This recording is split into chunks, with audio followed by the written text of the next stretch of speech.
শাহজাহান আলম সাজু, যিনি কিছু সংখ্যক শিক্ষকদেরকে নিয়ে বাংলাদেশ শিক্ষক লীগ তৈরি করে বিটিএর মতো একটা সংগঠনকে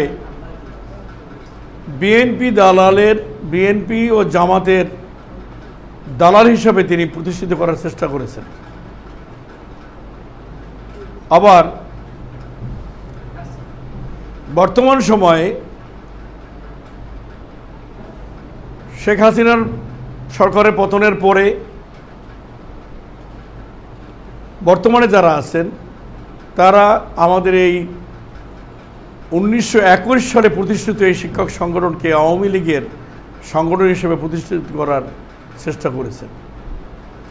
যারা এই সমস্ত আবার কিছুদিন আবার উদ্ভব হয়েছে যে আজিজির কথা বলা হয়েছে। আমি ছিলাম আমি এখানে নীতি নির্ধারণী বৈঠকে ছিলাম।